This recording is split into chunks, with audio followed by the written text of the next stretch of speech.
Welcome to another episode of Follow the Brand. I am your host, Grant McGaugh, CEO of 5-Star BDM, a 5-star personal branding and business development company.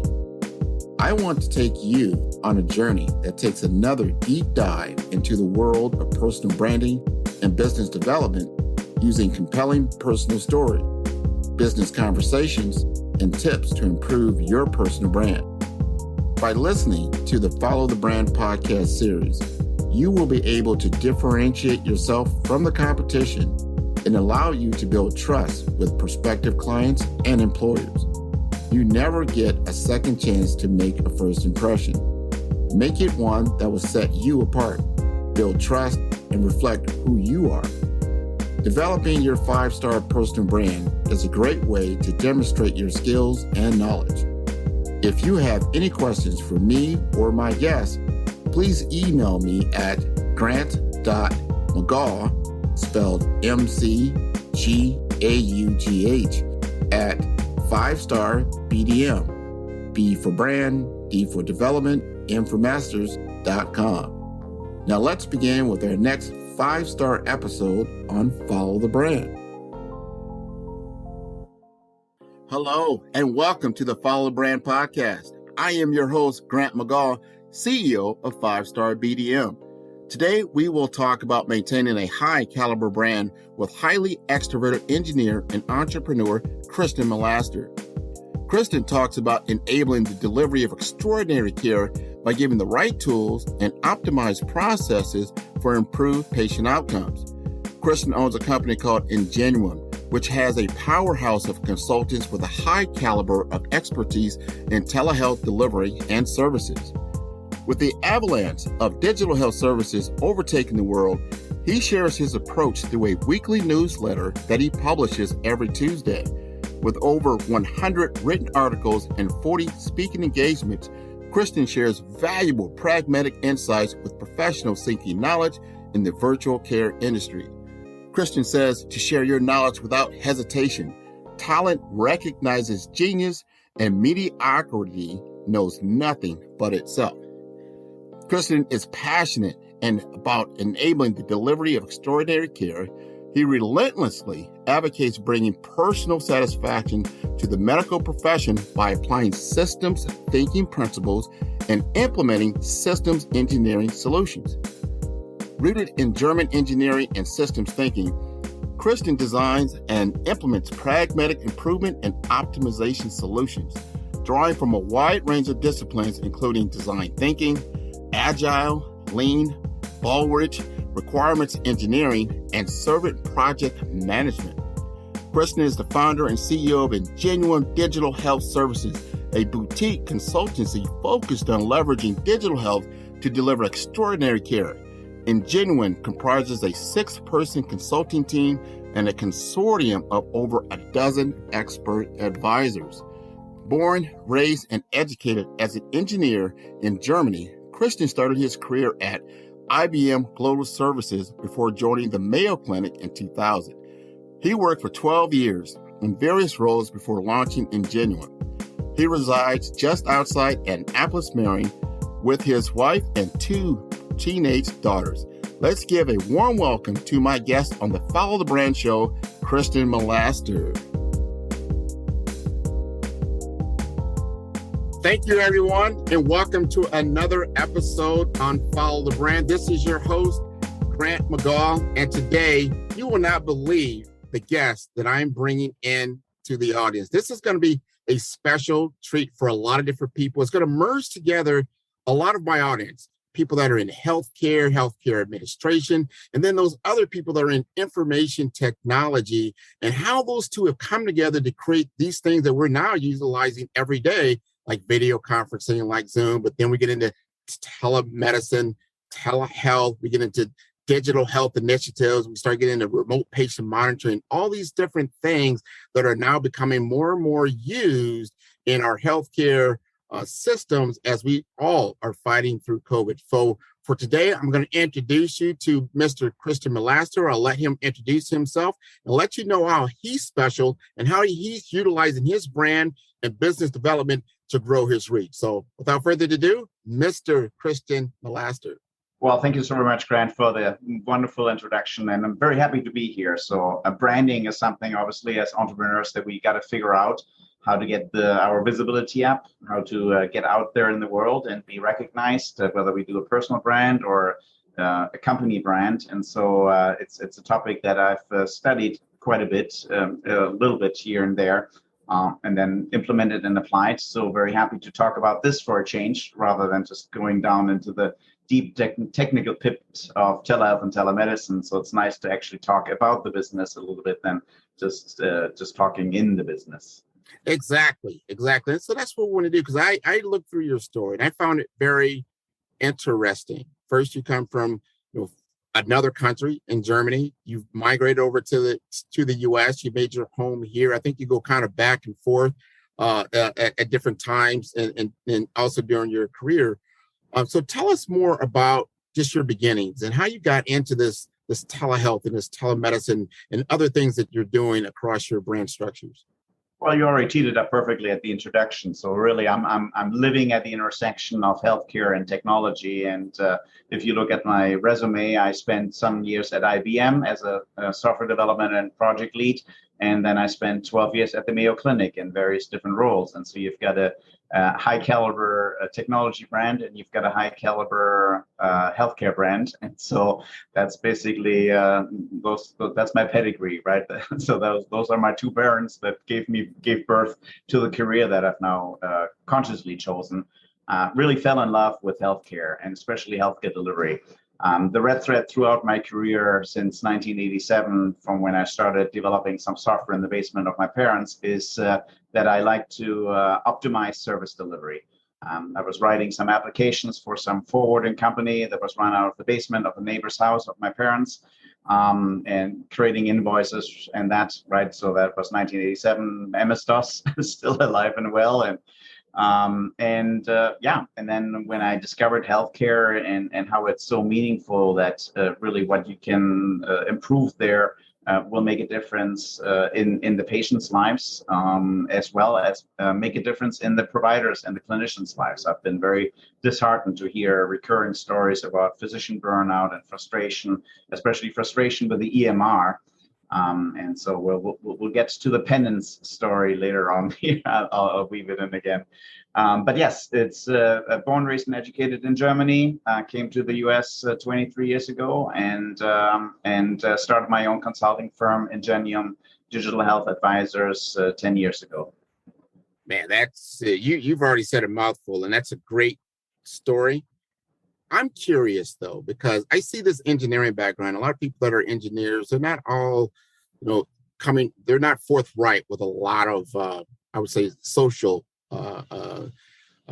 presence. Let's put it like that. And you seem to be the opposite. Like you've merged together your right brain and your left brain, and you got them in concert and you got them talking. So I see you working at Mayo, and then all of a sudden you take this leap, this change, and you go into business for yourself. Yes. And I'm curious as to why you did that, and then why you chose the name that you chose, Ingenium. Okay, very, very good question. Yes, I am a highly extroverted engineer, and do you know the difference between an introverted and an extroverted engineer?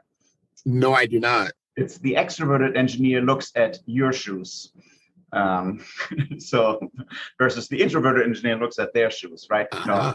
But I am highly extroverted. I don't fit the mold of an engineer. And so yes, you're right. I'm very socially outgoing and very exuberant. And that may be one of the reasons why I left Mayo Clinic, because I always jokingly said I found everything at the wonderful Mayo Clinic that I left Germany for: red tape, bureaucracy, nepotism.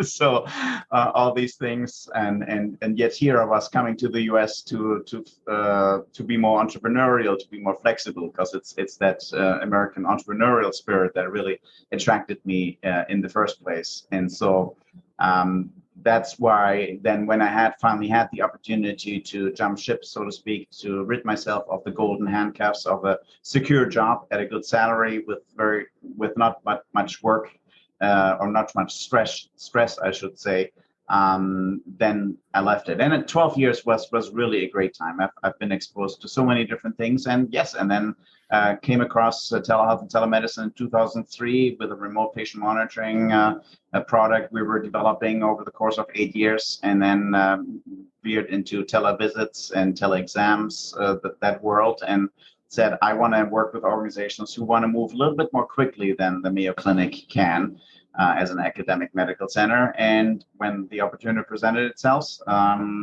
somebody said to me, well, how can we secure your expertise for our organization? I said, you can hire me as a consultant. And 6 weeks later, I had quit Mayo, and I was ready to work for myself. That's awesome. So the name Ingenium, is that because is there a meaning or a story behind that? There is a story behind it. Yes, it's because it's the Latin root of engineering. So the Latin word for engineering is ingenium.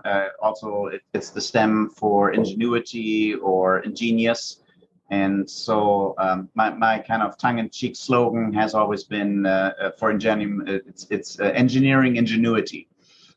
So applying that, and also my German education is, I'm a diploma engineer or diploma ingénieur, because we use the French word in German for that, and it's spelled pretty much the same way as Ingenium, and so that's that word or that letter combination ING-ENI is always very familiar to me. It's kind of my certification. It's my profession. I'm an engineer. I'm an engineer, and so that's why I chose it as a company to apply engineering principles to healthcare. I think that's awesome, and it served you well. You've been now an entrepreneur, 10 plus years now? Well, with this enterprise, 10 plus years. Yeah, I had another entrepreneurial venture before that, and always aspired to be an entrepreneur. But I think my parents successfully squelched that, because they had a lot of friends that were working 60, 80 hours, and they didn't want that for me. They had 9-to-5 jobs and were very happy with it. And so my entrepreneurial spirits, which I inherited from both of my grandfathers, they kind of stayed on, and eventually I had to go to America to kind of rid myself of those constraints. And I've talked about them, and they agree that they were trying to protect me. But no, I definitely have been an entrepreneur, and I love it. And I'm launching a new business, and over the weekend came up with another business idea of something I want to launch over the next 2 years. So yeah, once you get started, you hardly can stop. Wow. So you're a serial entrepreneur is what it sounds like. I aspire to be right now. Yeah, the first business was great because it failed. I had this great group of advisors. I had it was an environmentally energy friendly, energy efficiency consulting business. And I had this great group of advisors in the small city in Minnesota, like the head of the bank and the head of the utility and the city lawyer, and I mean, all great people. And about a few months into the advisory board meetings that I had organized, they said, well, everything looks great, Christian. It's just beautiful presentation, beautiful business cards and brochures, but you don't have any customers. So I said, okay, yes. And then I realized that what business is really about. So that's how I learned my lesson. And because I was sitting nice and comfortable with the golden handcuffs at Mayo Clinic, I didn't need business. I just needed a creative outlet. And that's really what I was doing at the time, is just fledgling my entrepreneurial muscles and doing it in a safe environment, so I didn't have to take any risks. So without quitting my job. But that's the thing. Being an entrepreneur, there are inherent risks. Yeah. And the audience listening in today, they know that we get involved a lot with personal branding and business development. Me being a business developer for the last 20 plus years, mainly in the IT space, I understand exactly what that means. You have to create relationships. Yeah. And the creation of those relationships, go across a lot of different barriers there. Yeah. The first thing when you approach anyone with a new business idea is that there's hesitancy. Where's the proof? And if you don't have that proof or showing them a way to get comfortable with what you're trying to do, the venture could fail because they're just not willing to risk. So you have to make those small steps. You've got to create those relationships. One thing I've noticed about you, that you've created a very strong brand. You're starting to lead with the things that you need. You need to tell your story. Who are you and what business problem are you solving? So for our audience, just tell us more about what business problem that you're solving and why you're passionate about it. Well, ultimately, it's about enabling the delivery of extraordinary care. That's really why I get up every morning. That's why I work 8 or 10 hours in my business, because I'm really passionate about giving physicians and clinicians the right tools and processes so they can deliver extraordinary care so that we as patients can benefit from optimized processes. As a systems engineer, I get frustrated, I get angry at inefficient processes, and there's so much inefficiency in healthcare and so much variability in the quality. You can go to 3 different primary care physicians with the same test results with the same person, and you will get 3 different care plans and 3 different prescriptions. And so as an engineer, that's just mind-boggling how that could be. But that's the industry we're currently in. And 100 years from now, I think it will be different, because 100 years ago, medicine looked very, very different as well. And so I just want to be at the helm. I want to be enabling those innovative, forward-thinking organizations and leaders to apply those systems engineering and engineering principles and process improvement principles. So that's really what I'm passionate about, enabling the delivery of extraordinary care, so that physicians are happy doing their work and that patients get the best care possible. So it's really for both ends of the I love that answer. I think you're spot on because of the legacy systems that are in healthcare, and some of the slow to adopt, very slow to adopt newer technology. Now, COVID has sped that up. I've heard, where I should say I've read in a lot of different articles and periodicals, they're saying that because now of the maddening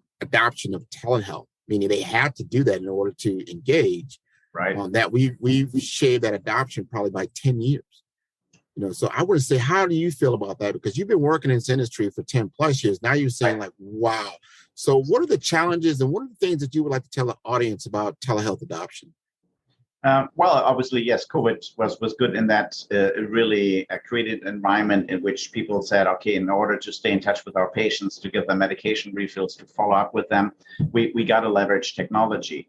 Unfortunately, what has happened is that a lot of the telehealth adoption was telephonic only telehealth, which really is not, in my definition, well, it is telehealth by my definition, but it's not really the video visit telemedicine that we get to know, which is so much more valuable because you get really the body language, you get the tone of voice better. Telephonic care, you've been in the communications industry, you know that the phone line cuts off a lot of frequencies and you don't get to catch the nuances and the different elements. And so yes, so the adoption has been great, and that's what we're now seeing a year after the onset of the crisis, or a year and a half almost, is that organizations are realizing that there is merit in telehealth and telemedicine. There's also now more reimbursement across the board, since we're still in this annoying fee-for-service environment that's not outcome-based but results-based, but it's rather just activity-based payments. And so, but now they're getting reimbursement, and so now they can. Now they're looking at how to standardize and structure, leverage telehealth and telemedicine, so that patients can have access to medicine when they want it, where they need it. Let me ask you this, because I would figure now, because of COVID, because people are definitely aware of telehealth, and there's a lot of different platforms, from a basic, virtual visit to remote patient monitoring, for instance, right? And then how do you monetize telehealth and integrate it into your workflows, right? Right. That's been a challenge. So for you, have you been in high demand? I mean, is your book now like, hey, I'm booked for the next year or two, or how does that work out for you? Increasingly so. So still, I've been continuously preparing myself for an onslaught of requests, and they have not arrived yet per se. As you said earlier, that it's about relationships, right? So I just closed two bigger contracts that basically came from a relationship that I started 7 years ago, and so you can't recreate that. So for all you entrepreneurs out there listening to the podcast, just be patient, hang in there. There's something magic that happens when you're 7 years in business and you survive into the 8th year, because that's when those relationships that you formed and maintained will come to fruition and will bear fruit. And so so that's really that's the challenge, is that organizations think they can figure it out themselves, or with the COVID-19 crisis still rearing its end and vaccination and everything, a lot of healthcare providers have been incredibly busy. The larger organizations think they have that expertise out there, within their organization, because really, to my knowledge, we're the only boutique consultancy that has this powerhouse of expertise as part of our team that is out there. Most other consultancies are IT consultancies or other healthcare consultancies that have pivoted on or have adopted telemedicine. And so a lot of organizations don't even know that telehealth expertise to the caliber to what we can provide exists out there. And so they just try to do it on their own and do it themselves. And so the requests or the search for our services has been sporadic, but periodically through my weekly newsletter, people are finding me and are reaching out to me. I understand you not only have the newsletter, but I think you've written a couple books. Is that correct? No, I've been a guest author to one book that was published in Germany called Digital in Health. So, but I just finished my 100th article, 1,000-word article. So I think if a regular book is 50,000 words, I think I've written 2 books now. And actually, I went through my library and had it all categorized. And so now I need to take the content and put it all together. So yes, there may be a book in the future where I'm consolidating all that knowledge about how to optimize and grow your telemedicine services. I love it. I see a book coming. Without a doubt, you've got a lot of experiences that you need to share. And to your point, people will try to, it's always that DIY approach. Let's try to do it ourselves. It seems simple. And then you get further down the road and then you realize you need a professional, because that's not your core expertise. That's not what you do every day. And you didn't realize all these nuances that have to take place because you're adopting a new technology into a workflow that wasn't built that way. And are you willing to pivot? Are you willing to change? So I think you've got a lot of good information that you can share with people. I know me and you, I think we're both part of HIMSS. We're looking to have you to have a speaker at one of our upcoming seminars. It's called South Florida HIMSS Integrate, and they're going to be one of the featured speakers. So we're very, much looking forward to having you on that platform so you can inform our different healthcare systems about those nuances and how to, adopt this to technology and how to make it work for them at this point in time. Right. Yeah, well, I think the biggest challenge in healthcare right now with this onslaught of digital health, the digital health avalanche, as I call it, the biggest challenge here is really the rate of adoption. Healthcare is just simply not set up to accept innovation at the rapid pace that is now needed, at which our world is evolving. I mean, the iPhone is 14 years old, right? So, and how has it changed our world? I mean, Uber, Airbnb, delivery services. I mean, all of that is just a fraction of our kind of modern lifetime. And typically in healthcare, it takes 17 years, for 50% of the physicians to adopt a new treatment protocol that was proven in a landmark clinical trial. So that's how slow it goes. And if you think about it, it's basically the turnover of one generation of clinicians, because it takes physicians quite a 10, 15 years until they really are at the level where they're practicing independently without the supervision of the seniors. So that system is creating reluctance to adopt new innovation. And we're not looking at ball bearings here or even airplanes, right? We're looking at patients' lives. And so you can't just play around with a drug or with a treatment or with advice. And so that hesitation to adapt innovation has unfortunately also played over in the technology realm, because what we're talking about here with healthcare delivery is just how you deliver the service. It's not about a protocol. Or with digital health, most digital health applications are about generating data, giving you more information so you can make an informed decision. But that's something that traditionally just physicians have not been used to. They make the decision, as I said earlier, you ask 3 physicians with 20 years of experience, they give you 3 different treatment protocols, and all of them are probably good. It's not a binary world either. Our bodies are not binary computers that only will respond to one sort of treatment. And so it's really how do we adopt all this innovation that is available, and how do we integrate it and leverage the solutions that are out there without losing the autonomy that we can lose to make very important decisions that play with people's lives. This episode is brought to you by 5-Star BDM. 5-Star BDM is a professional consulting and advisory group keenly focused on business development services for small to mid-sized businesses and entrepreneurs. Although every business is unique, they often share challenges that can be addressed through smart branding. Services include process improvement in operations, digital strategy and transformation, business intelligence, digital marketing, and personal branding. Our 5-Star business and personal branding company has helped a number of professionals and organizations to optimize and grow. The result is more business, more opportunities, better reach, positive outcomes. Please visit www.5starbdm.com to learn more and view all the episodes of Follow the Brand. Man, that's golden knowledge.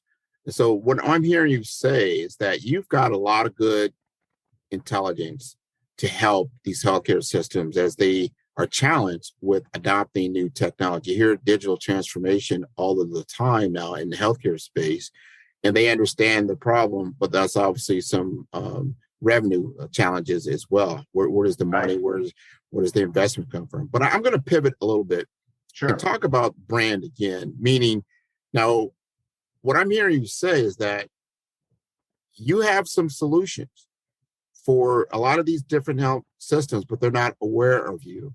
What are you doing to increase your visibility in the healthcare space?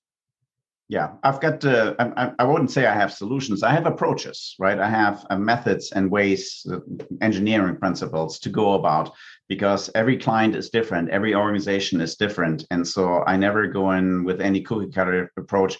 And probably I'm just personality wise too creative to do that, to do something the same way over again. I always like to vary it up and customize it for every organization, which is part of the great fun for me of the job that I hold here. So sorry, back to the question.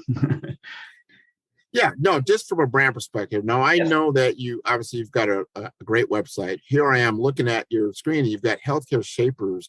And I think is that something in Germany? Tell us about Healthcare Shapers and what you're doing there. Yeah, okay. So your question was, how do I raise my visibility? Actually, if you go to visibility, spelled with a P, meaning with the IP in the middle, .com, you'll find my latest venture that I'm launching. One of the things that I knew I had to do, and I was dragging my feet for 6 years, is to launch a newsletter. I needed to stay in touch with the people in my network, and I needed to demonstrate out in the open the caliber of my thinking. And I wanted to create great value, because those organizations or those, let's say, those individuals who do not hire consultants can still benefit from my expertise. And I don't think that there's any individual out there who didn't hire me because they could read everything in my articles.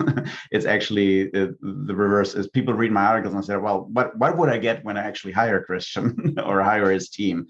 And that was good advice that I received 10 years ago. And it's absolutely true. So I just mentioned I've written 100 articles. I've been at it since October of 2019, a weekly article every Tuesday called Telehealth Tuesday. And so that's really how I'm building my visibility. And so I have, in good systems engineering manner, also perfected and optimized that process, how to take that IP that I write and then put it on LinkedIn, put it on Twitter, put it on my blog, send it out to my newsletter, create a PDF white paper from it. And I've trained an assistant in the Philippines that I'm working with. And so basically I write my article, I throw it over the wall, and she takes care of the rest. And what I'm now doing is I'm offering this up to other freelancers and consultants who have recognized the need to stay in touch regularly with their constituents, with their audience, to establish themselves either as a thought leader, which is what my goal is, or to stay in touch with their existing clients, which is one of our new clients that just signed on. That is her goal, is to stay in touch with her existing clients by sharing valuable insights that she is either something in writing or podcast or audio recording or video recording. And that's how I'm building my visibility. In addition to speaking, I've had 40 speaking engagements over the last 12 months, and probably had 30 speaking engagements the 5 years prior. So COVID definitely helped, and that everything is now virtual, and webinars makes it logistically much easier to speak that much. But yes, my approach, my strategy for raising my visibility is to create great content, valuable, pragmatic insights, and to share it with my network, and hope that others share it as well, so that individuals who are looking for that expertise can find me and reach out to me to work with me.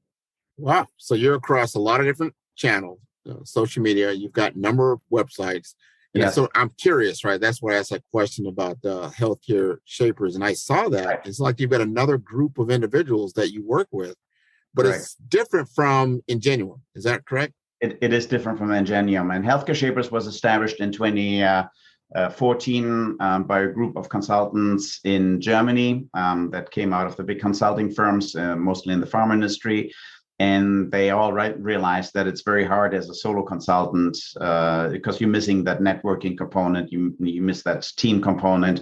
And so they established a network of high caliber, experienced, successful healthcare consultants that want to shape healthcare, that want to improve healthcare and do it differently. I came across them when I lived back in Germany for 3 years in 2015 through 2018. And we've connected, and now I'm coordinating activities here for Healthcare Shapers in the US with other healthcare consultants. And actually, we're in a transition period right now. And because I also established a very similar consortium under the Ingenium brand name. So I have a consortium of digital health advisors, about 15 of them. They're all experts and independent consultants. And so I'm really leveraging networking and relationships to make myself available to others, as well as having the ability to tap into somebody's expertise and refer them to leads or requests that are coming into my door. No, that's very smart. Number one, that expands your reach, and it's a win-win-win for everybody, right? Yeah. And you can work on mutual projects, or it's just a solo opportunity or one-off and that type of thing. Now all I'm curious. Now you got my curiosity up. All right. Because you live in those two worlds. You live, in that European model in Germany, and you see the American model here in healthcare. Describe for our audience the difference between those two healthcare systems. First of all, you have a variety of different healthcare systems in Europe as well. So the Scandinavian model is a single payer system because those Scandinavian countries, they only have 3 to 5 million people living in those countries. So they're very, like Denmark, for example, has 5 million people. So that's very low. I think Sweden may have 15 or 16.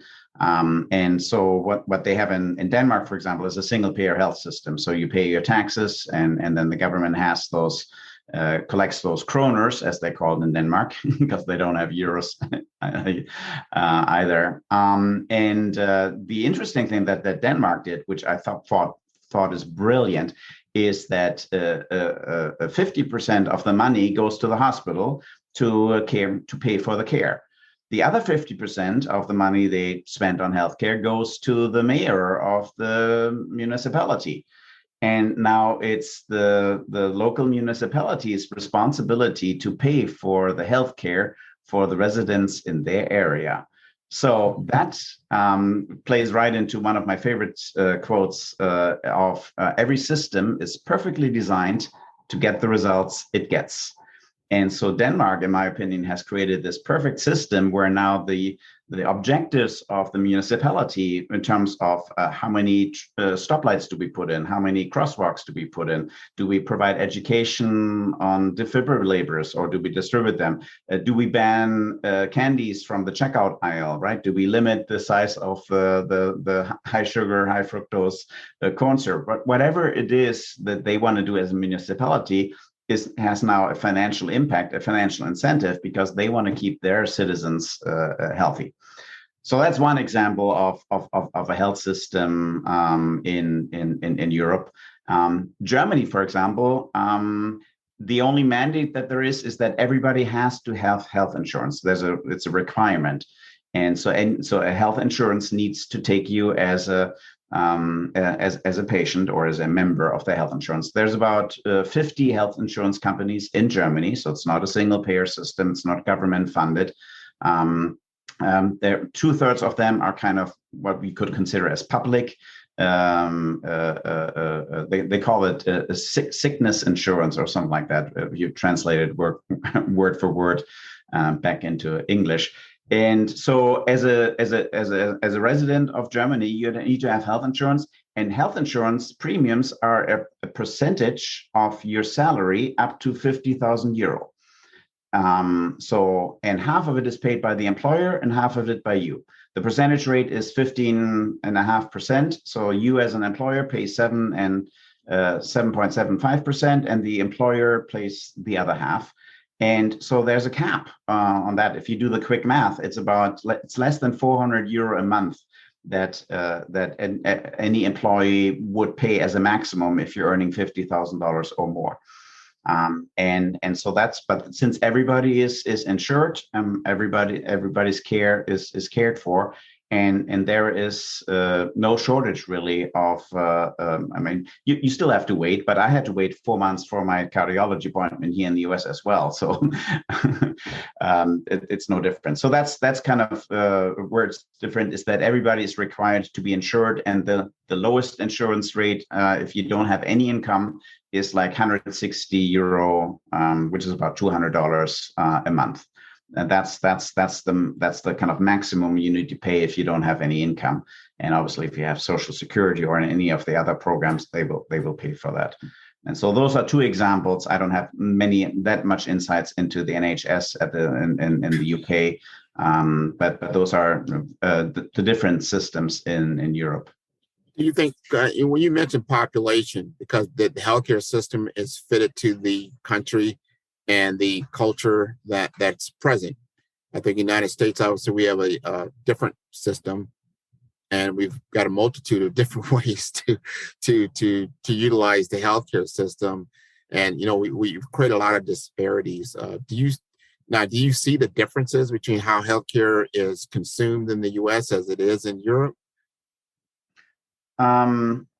Well, I think the biggest differences, and from my perspective, is more about it's about that payment side, right? It's about I just read a statistic here that out-of-pocket costs for healthcare have ballooned 10% over the last year in the wake of the COVID-19 health crisis, whether it's for co-payments or high deductible plans or all of that. And those things simply don't exist in Germany. You may have a copay of 5 or 10 euro, but not for preventative services. So very, very similar to the higher end plans here in the US, but there's no deductibles for any procedures or the percentage. So you never hear any case in Germany of somebody going bankrupt because of healthcare bills. It's just impossible. It's just, you will never get that high of a bill. It's just not set up. And so I think that drives utilization too, or the way that you use it. You just don't think about it, so to speak. And to my knowledge, based on my insights and what I hear from others, there's no overutilization of sorts just because it's cheap. I think that's one of the fears always of the naysayers of these kind of systems, is that there would be an overutilization because there's no barrier anymore. And it just doesn't happen. But it's also, as you said, it's designed for the different culture of the country, and Europe is wired very differently than America. I understand that. Now I'm curious to find out do you see technology adoption the same in Europe? Is it higher or is it lower in comparison to the US? In the Scandinavian countries and a lot of the Eastern European countries, the Estonia, Lithuania, Hungary, Czech Republic, the technology adoption is really much higher. Those are smaller countries. They have where really the officials have really set the stage for leveraging digital health. To go back to my example of Denmark earlier, Denmark basically abandoned all the old hospitals, reduced bed capacity by 20%, and then reopened new centralized hospitals and told them, go figure it out, telehealth works. So you figure it out how to deal with a 20% less bed capacity, because it's too expensive to keep patients in a hospital. It's much cheaper to have them at home, right? The year 2008 is when they started that. So, so yes, they're ahead of their times. Germany, I'm very embarrassed and frustrated to say, is still probably compared to the US in the, I would say, the mid to late 1990s. So the new health minister has made a lot of strides. It's incredibly political there, and politics does influence a lot of the healthcare decisions. I don't quite understand it, but also the physician lobby that is resisting change is very, very strong, disproportionately strong. And so they're just resisting the change. Up until 2 years ago, it was illegal to actually do telemedicine visits. So it was forbidden by law to do a telemedicine visit with a new patient. That is, and we've seen some of these attempts here in the US as well, and in the state of Texas early on, 5-6 years ago. But but the adoption of technology really is surprisingly and embarrassingly low in Germany when it comes to healthcare, which is so healthcare is not the flagship export article of Germany. I think it's still the engineering and the cars and the other ingenuity that comes out of Germany. Well, this has been great. I'm glad you have shared this knowledge and insight. I think a lot of people want to understand kind of where we really sit in comparison to especially other industrialized nations. And you said some really good insight and some good light on that.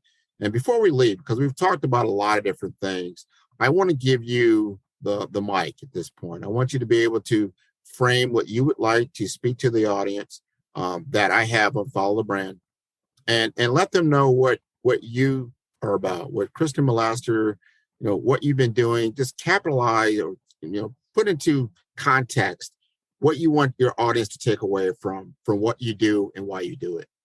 Well, staying in the context of a brand is really for all those entrepreneurs here on the line, or aspiring entrepreneurs. A brand is important, and you just got to go out there and do good things and talk about it, because otherwise nobody hears about it. And what I had to learn or overcome hesitation to share your knowledge and your intellectual property freely. Because really there's nothing new under the sun. Anything that you may come up with, somebody already has done in some other ways. And so by sharing freely and by giving information out, you're doing good to the world, because people can read it and get inspired by it. and do something about it. And those who are ready to work with talent, they will hire you. I think it was Scott F. Fitzgerald that said, and I'll forget it. Sorry. It's been a long day here as Not a problem. as we're wrapping things up. But it's actually it was somebody else. That's why I was stumbling. It's a talent that recognizes a genius, but mediocrity knows nothing but itself. So it's those people who are talented, who are smart, who are intelligent, who will love to work and hire other smart, intelligent people. And if you don't toot your own horn, as my mentor says, then there's no music. So you got to toot your horn, you got to put out your knowledge and be confident about what you know and the experience you've gained. And share it freely, and then the right people that are fun to work with will reach out to you and give you their business. Man, that wonderful statement. Wonderful statement. You're exactly right. You've got to get out there and sing your song. Everyone has a story. Everyone on this planet really has a story. Yes. But it's your obligation to tell that story, because if you don't tell that story, no one could take advantage of what you bring to the table, and the world is less than because of that. Yeah. So before we leave, I want the audience to know how to contact you. Make sure how do they get in touch with Christian Milaster? All right. Well, you can probably click on any of the links in the show notes here. Christian Milaster. You can find me on LinkedIn or Ingenium, digitalhealth.com for my company webpage, and I can be reached there via phone, by email, or even set up a brief introductory Zoom call. Always like to network with like-minded folks who were inspired or touched by what I had to say, and I always like to compare notes. As Grant said, this is all about networking and giving back to the people within your network. Excellent. So we're going to conclude at this point in time. I want to welcome everybody to continue to follow the brand. We are building a 5-star brand that you can follow. So continue to follow us at www.5starbdm.com. All of our podcast episodes are available on all the different podcast networks that you're very familiar with, like iTunes, Spotify, Audible. There's probably 20 others that I can't even think about right now, but they are available there. So just type in Follow the Brand. You can type in Grant McGaugh, but you'll be able to type in Christian Milaster, and this episode will come right up. So thanks again, Christian, and we will see you soon down here in the flesh in South Florida. That would be very wonderful, and it was fun to be on your podcast. So thank you very much for having me. Thank you.